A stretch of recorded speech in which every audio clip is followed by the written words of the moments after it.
Eu vos cumprimento com a paz do Senhor Jesus. Aqueles que estão de pé podem se sentar. Vamos abrir as nossas Bíblias no Evangelho de Lucas, capítulo 15, a partir do verso 1. Evangelho de Lucas, capítulo 15, verso 1, a partir do verso 1. E chegavam-se a ele todos os publicanos e pecadores para o ouvir. E os fariseus e os escribas murmuravam dizendo: este recebe pecadores e come com eles. E ele lhes propôs esta parábola dizendo: que homem dentre vós, tendo 100 ovelhas e perdendo uma delas, não deixa no deserto as 99 e não vai após a perdida até que venha achá-la? E achando-a, a põe sobre os seus ombros, cheio de júbilo. E chegando à sua casa, convoca os amigos e vizinhos, dizendo-lhes: alegrai-vos comigo, porque já achei a minha ovelha perdida. Digo-vos que assim haverá alegria no céu por um pecador que se arrepende, mais do que por 99 justos que não necessitam de arrependimento. Ou qual a mulher que tendo 10 dracmas, se perder uma dracma, não acende a candeia e varre a casa e busca com diligência até a achar? E achando-a, convoca as vizinhas, as amigas e vizinhas, dizendo: alegrai-vos comigo, porque já achei a dracma perdida. Assim vos digo que há alegria diante dos anjos de Deus por um pecador que se arrepende. E disse: um certo homem tinha 2 filhos, e o mais moço deles disse ao pai: pai, dá-me a parte da fazenda que me pertence. E ele repartiu por eles a fazenda. E poucos dias depois, o filho mais novo, ajuntando tudo, partiu para uma terra longínqua, e ali desperdiçou a sua fazenda, vivendo dissolutamente. E havendo ele gastado tudo, houve naquela terra uma grande fome, e começou a padecer necessidades. E foi, e chegou-se a um dos cidadãos daquela terra, o qual o mandou para os seus campos a apacentar porcos, e desejava encher o seu estômago com as bolotas que os porcos comiam, e ninguém lhe dava nada. E caindo em si, disse: quantos trabalhadores de meu pai têm abundância de pão, e eu aqui pereço de fome? Levantar-me-ei e irei ter com o meu pai, e dir-lhe-ei: pai, pequei contra o céu e perante ti, já não sou digno de ser chamado teu filho, faze-me como um dos teus trabalhadores. E levantando-se foi para o seu pai. E quando ainda estava longe, viu o seu pai, e se moveu de íntima compaixão, e correndo, lançou-se-lhe ao pescoço e o beijou. E o filho lhe disse: pai, pequei contra o céu e perante ti, e já não sou digno de ser chamado teu filho. Mas o pai disse aos seus servos: trazei depressa a melhor roupa, e vesti-lhe, e ponde-lhe um anel na mão e sandálias nos pés, e trazei o bezerro cevado, e matai-o, e comamos, e alegremo-nos, porque este meu filho estava morto e reviveu, tinha-se perdido e foi achado. E começaram a alegrar-se. E o seu filho mais velho estava no campo, e quando veio e chegou perto de casa, ouviu a música e as danças, e chamando um dos servos, perguntou-lhe o que era aquilo. E ele lhe disse: veio teu irmão, e teu pai matou o bezerro cevado, porque o recebeu são e salvo. Mas ele se indignou, e não queria entrar. E saindo o pai, instava com ele. Mas respondendo ele, disse ao pai: eis que te sirvo há tantos anos, sem nunca transgredir o teu mandamento, e nunca me deste um cabrito para alegrar-me com os meus amigos. Vindo, porém, este teu filho, que desperdiçou a tua fazenda com as meretrizes, mataste-lhe o bezerro cevado. E ele lhe disse: filho, tu sempre estás comigo, e todas as minhas coisas são tuas, mas era justo alegrarmos-nos e regozijarmos-nos, porque este teu irmão estava morto e reviveu, tinha se perdido e foi achado. Amém. Graças a Deus.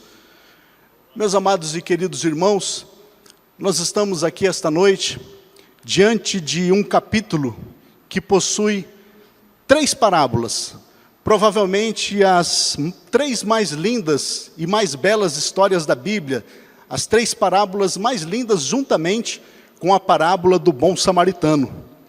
O título desta parábola significa a parábola do filho pródigo. E é interessante que quando nós vamos pesquisar o significado da palavra pródigo, pródigo significa esbanjador, pródigo significa dissipador. E uma das coisas que me chama a atenção, não sei se você sabe, mas no original, o título, a epígrafe do texto, ela não se encontra no original. Se eu fosse um dos tradutores, quem me dera, e eu tivesse que dar um título a esta parábola, eu a chamaria com o seguinte título: O grande amor do pai e seus 2 filhos perdidos. Eu achei interessante, irmãos, o contexto em que esta parábola foi escrita, porque nós podemos perceber, já no início do capítulo 15, aqui do Evangelho de Lucas, a partir do verso 1, começa dizendo assim que chegaram-se a ele, ou seja, a quem? A Jesus, todos os publicanos e os pecadores para o ouvir.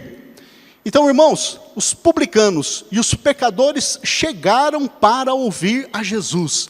E nós estamos aqui na casa de Jesus, na casa do Senhor esta noite, para ouvir a palavra do Senhor, para ouvir de Jesus. Quem eram os publicanos? Os publicanos, eles eram os cobradores de impostos, e os pecadores eram aqueles que não seguiam a lei judaica. Nós também somos pecadores, mas com um diferencial: somos pecadores perdoados, lavados e remidos pelo sangue do Senhor Jesus Cristo. E nós estamos nesta festa maravilhosa, porque para mim, a Santa Ceia, a ceia do Senhor, é um dos cultos mais gloriosos, em que nós celebramos a nossa comunhão, nós celebramos o sacrifício de Jesus, nós celebramos a sua volta, nós nos alegramos do Senhor, nós engrandecemos o seu nome, nós reconhecemos o seu senhorio, nós agradecemos a Ele por este tão grande e glorioso sacrifício. E é interessante que Jesus estava jantando com esse povo.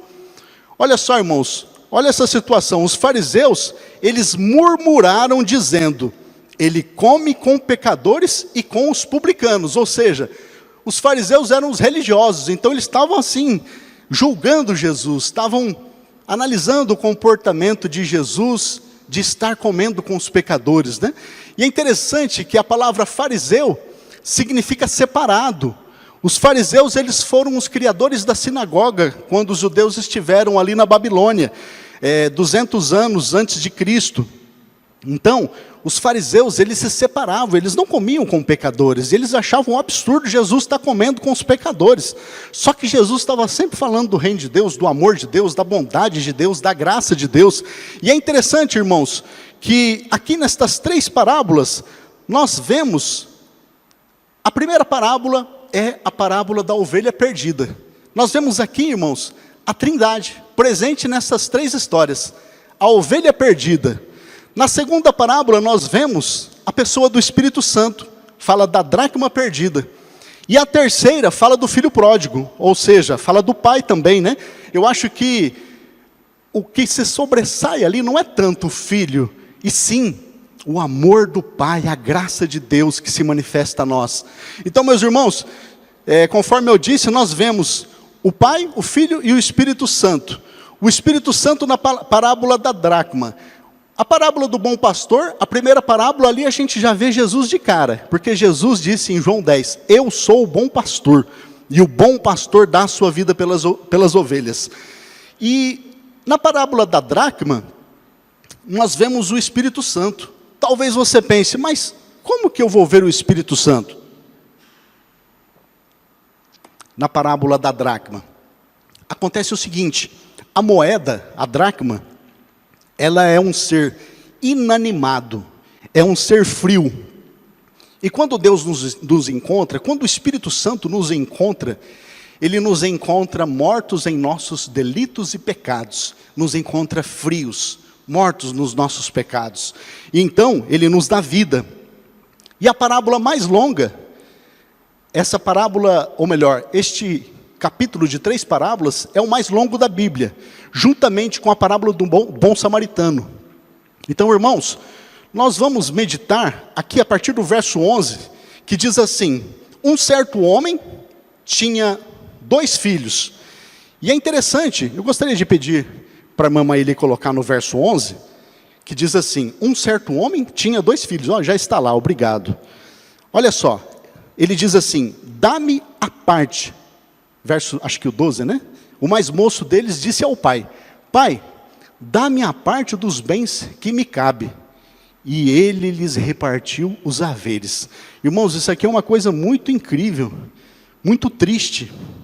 Porque aquele filho, ele chega para o pai e fala assim: pai, vocês percebem a arrogância desse filho? Pai, dá-me a parte que me pertence. É como se o filho, já pensou, você hoje tiver um pai fazendeiro e chegar para o seu pai e falar assim para ele: pai, eu quero a minha fazenda, eu quero a minha parte da fazenda. Irmãos, o pai vai ficar muito magoado, ele vai falar assim: mas que negócio que é esse? A parte da fazenda, rapaz, eu não morri ainda. Herança só se dá depois que morre, herança não se dá em vida. E então esse filho, quando ele chega para o pai e diz assim: pai, dá-me a parte dos bens que me cabe, é como se ele estivesse dizendo para o pai assim: pai, o senhor para mim está morto, eu quero a minha herança. Sabe aquele filho interesseiro?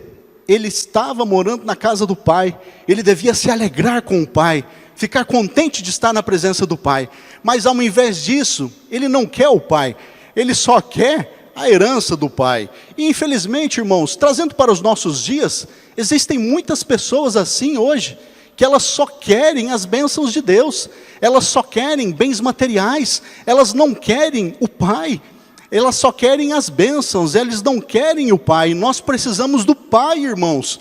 Então, ele diz: pai, dá-me a parte que me corresponde, ou melhor, dá-me a parte que me cabe. Eu percebo aqui nesse texto o filho com uma grande arrogância, é um filho arrogante. Ele fala: eu quero aquilo que é meu. E este pai, irmãos, ele poderia fazer, sabe o quê? Reunir os anciãos e dizer assim: olha, eu tenho um filho rebelde lá em casa, que vocês não vão acreditar. De repente ele se reuniria ali no portão daquela comunidade judaica ali do 1º século. Tudo bem que é uma parábola, mas vamos conjecturar. E ele ia dizer para os anciãos assim: o meu filho pediu herança, e eu quero que vocês dêem um jeito nele. Irmãos, esse menino poderia talvez até ser apedrejado, poderia apanhar feio, talvez até morrer. Mas o que nos surpreende, irmãos, é que o pai não questiona com o filho.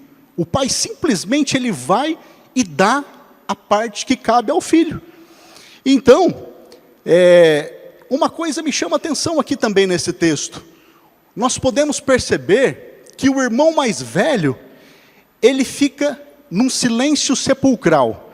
Aquele irmão mais velho, ele poderia chegar e chamar o irmão para tomar um café ou para tomar um chá e falar assim: rapaz, que história que é essa, rapaz, que você pediu para o pai a herança?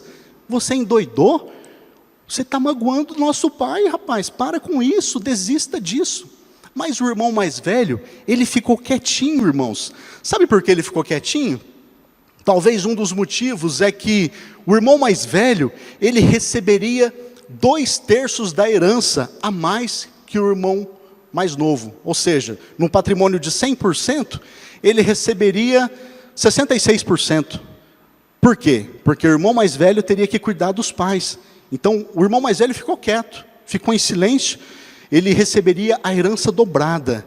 Então, nós vamos descobrir, irmãos, no final do capítulo, que ele diz assim: ó, faz tanto tempo que eu quero comer um cabrito com os meus amigos. Tipo assim, nós percebemos que o irmão mais velho, ele não pega a parte dele, só o irmão mais novo.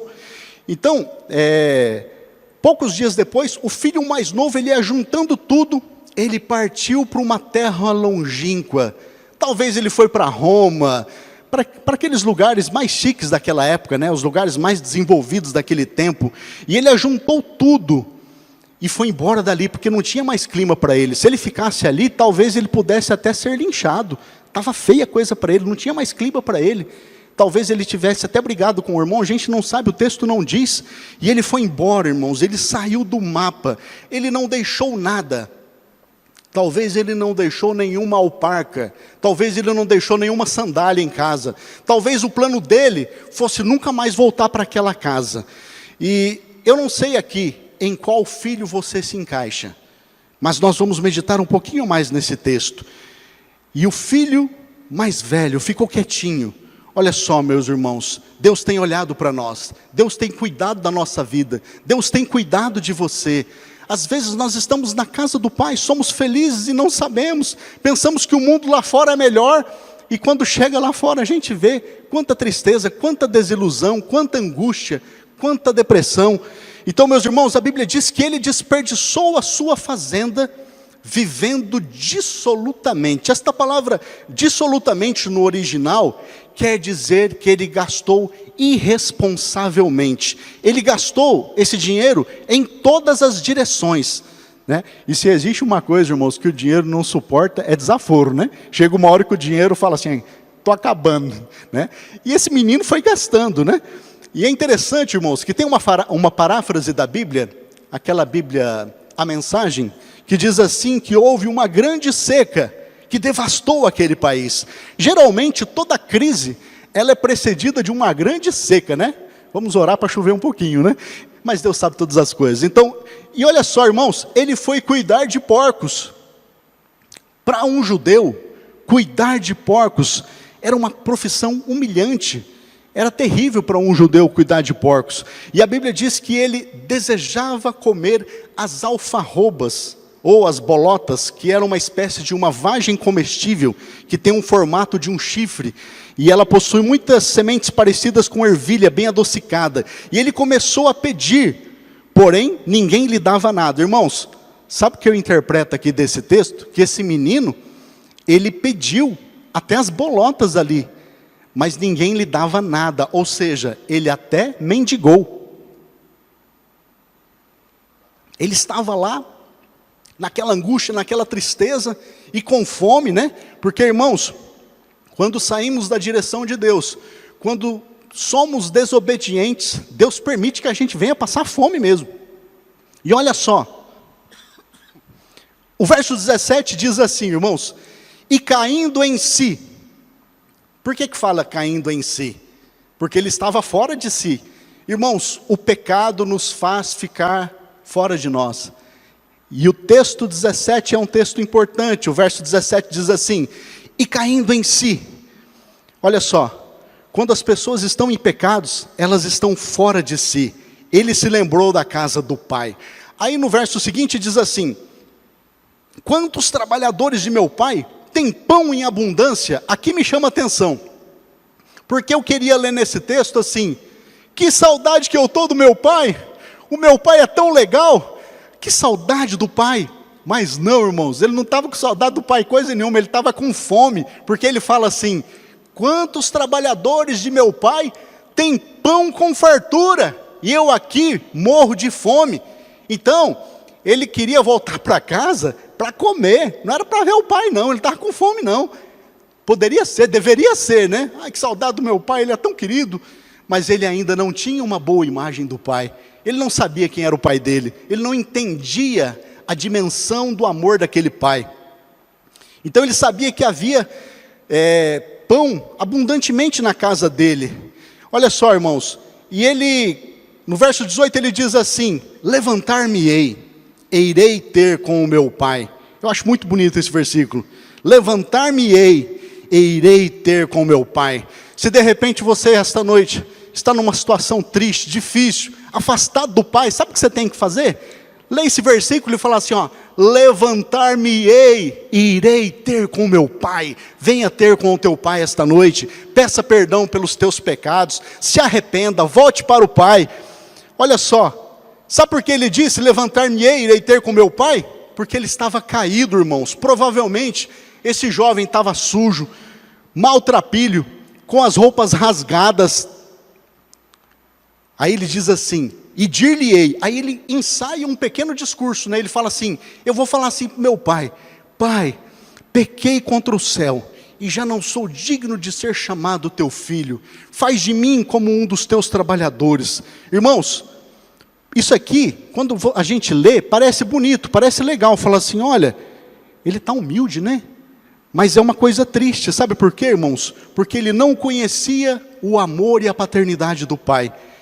Ele pensou que a hora que ele chegasse lá, talvez o pai dele ia dizer para ele, eu falei para você, rapaz. Eu não acredito que o pai falou isso, né? Mas de repente, se fosse um pai diferente, né?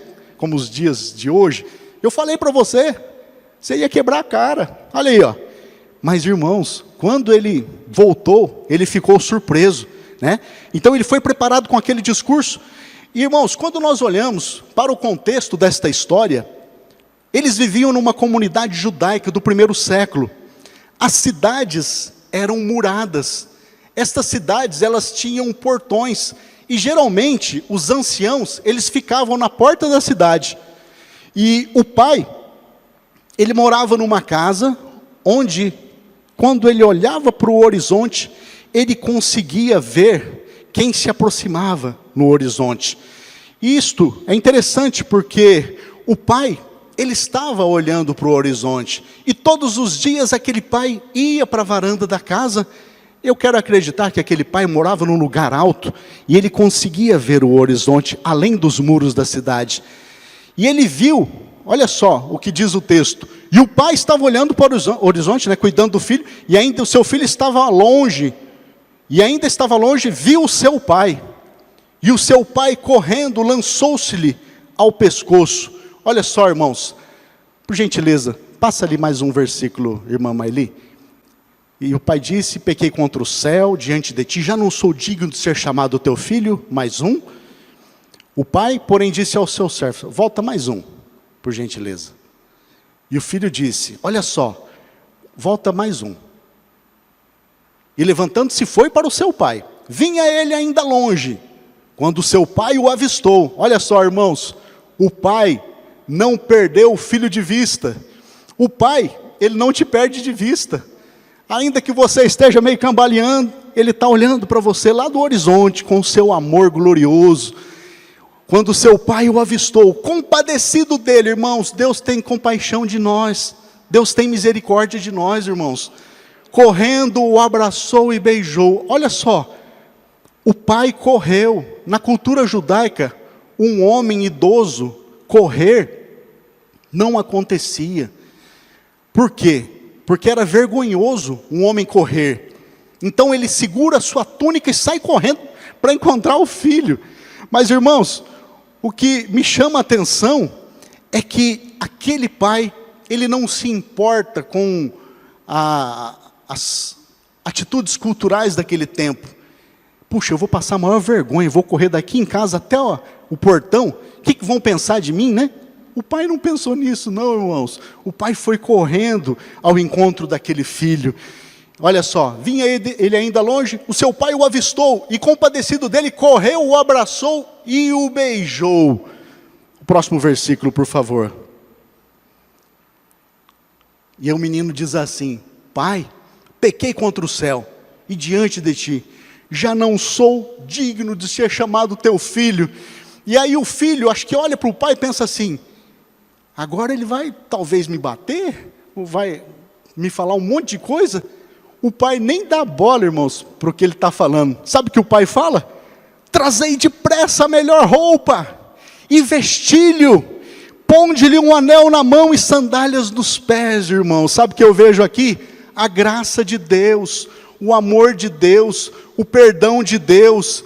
E é interessante, irmãos, olha só, verso 24, ou melhor, 23.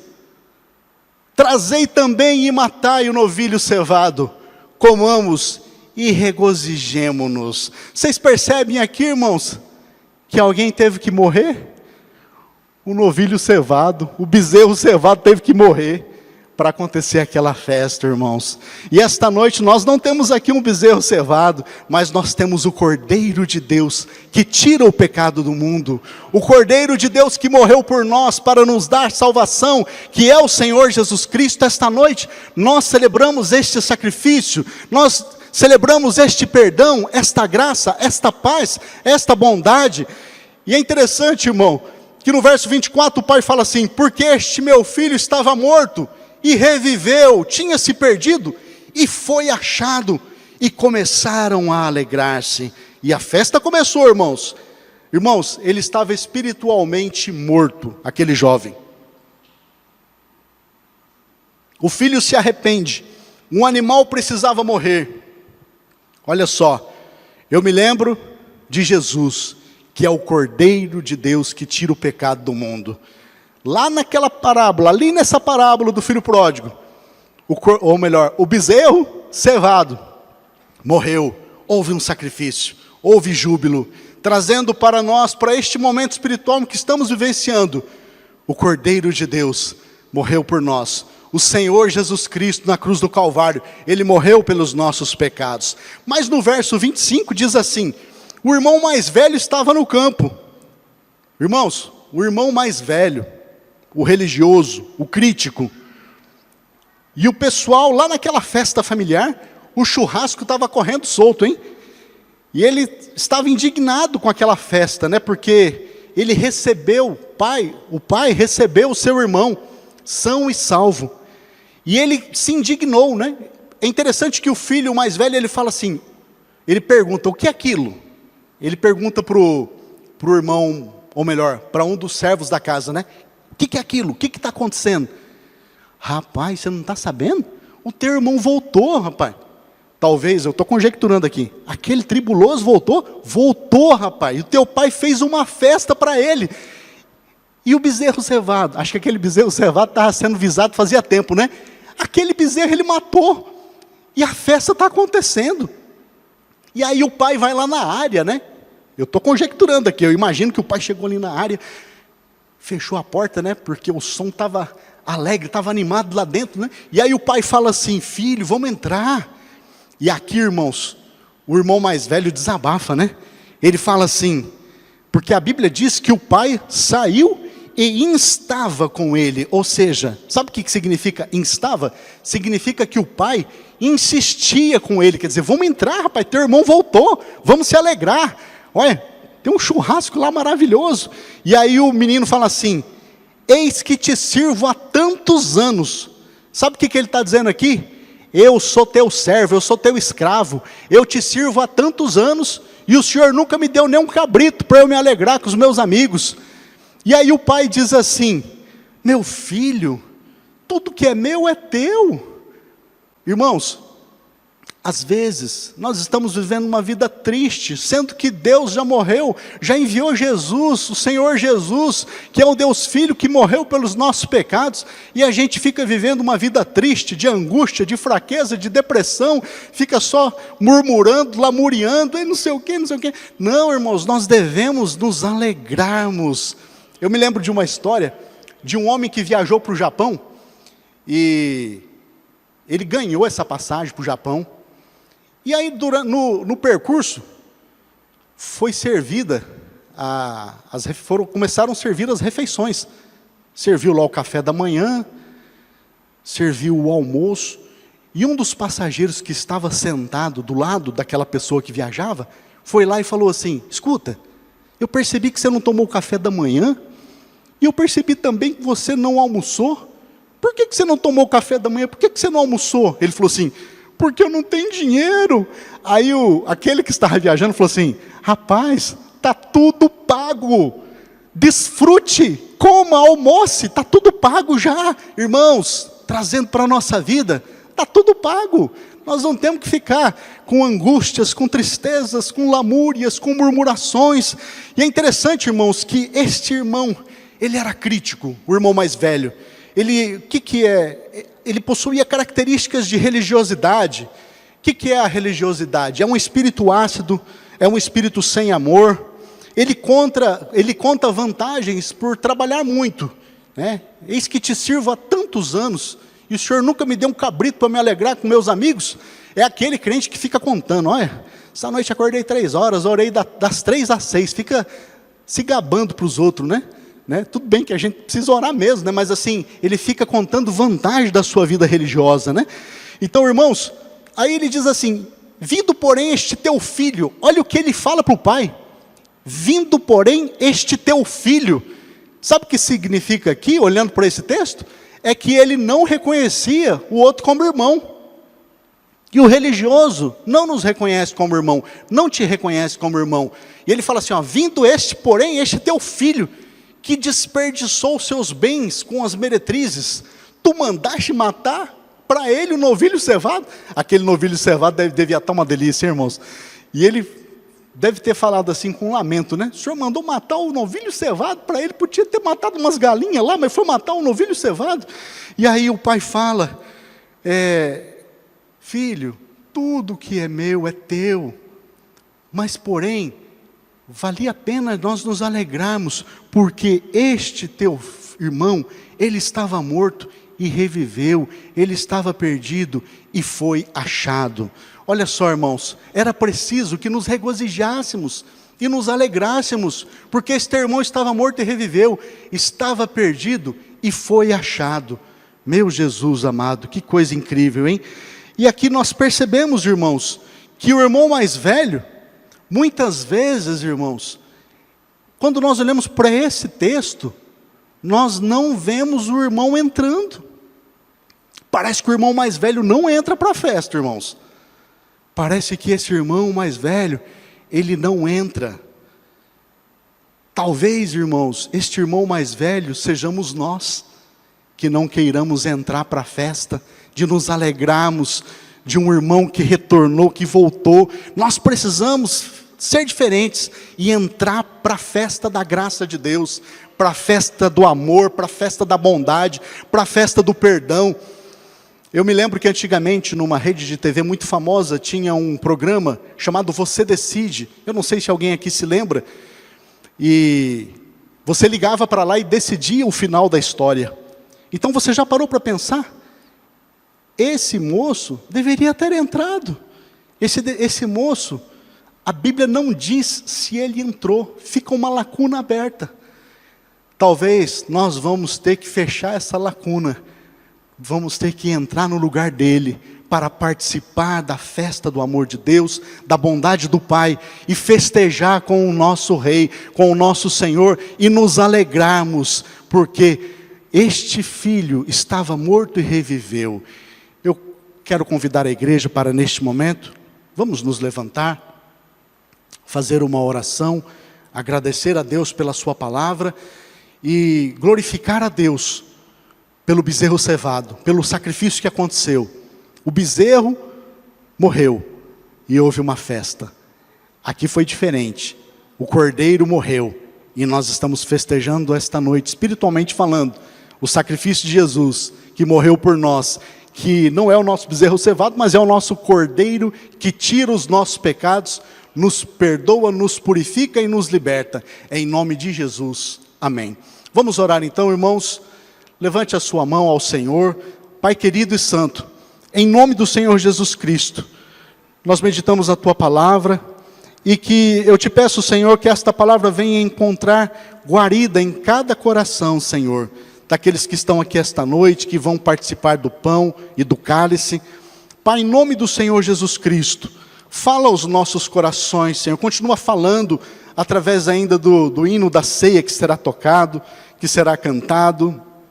Pai, em nome de Jesus, nós te agradecemos pelo Senhor Jesus Cristo, que é o nosso Cordeiro de Deus, que morreu pelos nossos pecados, Pai. E olhando para esta parábola, nós entendemos que haveria de ter um sacrifício para que aquela festa acontecesse.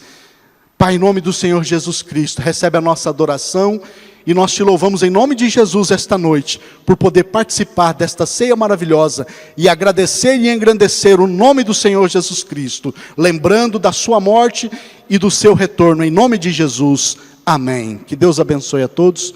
Devolvo aqui a palavra ao pastor. Obrigado pela oportunidade.